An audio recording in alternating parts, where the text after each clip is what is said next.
امام اعظم ابو حنیفہ رحمۃ اللہ تعالی علیہ، آپ کے لقب سے ہی ظاہر ہوتا ہے کہ آپ تمام اماموں میں بڑے مقام و مرتبے پر فائز ہیں۔ آپ کا اصل نام نعمان بن ثابت رحمۃ اللہ تعالی علیہ ہے۔ آپ 80 ہجری بمطابق 699 عیسوی کو کوفہ میں پیدا ہوئے، اور آپ اس اعتبار سے بھی منفرد ہیں کہ آپ تابعی ہیں۔ آپ نے براہ راست صحابہ کرام رضوان اللہ تعالی علیہم اجمعین کی زیارت کی اور ان سے حدیث نبوی سماع کی۔ آپ کے علاوہ تمام ائمہ حدیث اور تمام ائمہ فقہ میں سے کوئی بھی تابعی نہیں۔ آپ نے علم حدیث کو حاصل کرنے کے لیے 3 مقامات کا سفر کیا۔ سب سے پہلے آپ نے علم حدیث وہیں پر حاصل کیا جہاں پر آپ پیدا ہوئے، یعنی کہ کوفہ میں۔ کوفہ علم حدیث کا مرکز تھا، یعنی آپ علم حدیث کے گھر میں ہی پیدا ہوئے۔ پھر آپ نے علم حدیث کے لیے دوسرا سفر حرمین اور شریفین کیا۔ آپ نے تیسرا سفر جو ہے وہ بصرہ کا کیا۔ آپ نے تقریباً 4000 استاد سے علم حاصل کیا۔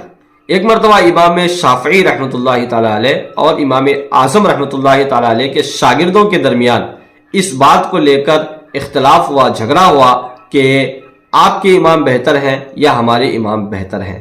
اتنے میں ابو عبداللہ رحمۃ اللہ تعالی علیہ تشریف لائے اور اصحاب شافعی یعنی امام شافعی رحمۃ اللہ تعالی علیہ کے شاگردوں سے پوچھا گیا، آپ یہ بتائیں کہ آپ کے امام امام شافعی رحمۃ اللہ تعالی علیہ کتنے استاد سے علم حاصل کیے؟ تو انہوں نے کہا کہ 80، یعنی 80 استاد سے علم حاصل کیے۔ لیکن جب امام اعظم علیہ رحمہ کے شاگردوں سے پوچھا گیا آپ بتائیں کہ آپ کے امام نے کتنے استاد سے علم حاصل کیا، تو امام اعظم ابو حنیفہ رحمۃ اللہ تعالی علیہ کے استاد گنے گئے تو پتا چلا کہ 4000 ہیں۔ تو یہ تعداد نے ان دونوں کے درمیان فیصلہ کروا دیا۔ قرآن پاک کے بعد صحیح ترین کتاب بخاری شریف کے امام محمد بن اسماعیل بخاری رحمۃ اللہ تعالی علیہ بھی آپ کے شاگردوں کے شاگرد ہیں۔ امام اعظم ابو حنیفہ رحمۃ اللہ تعالی علیہ نہایت ہی ذہین اور قوی حافظہ کے مالک تھے۔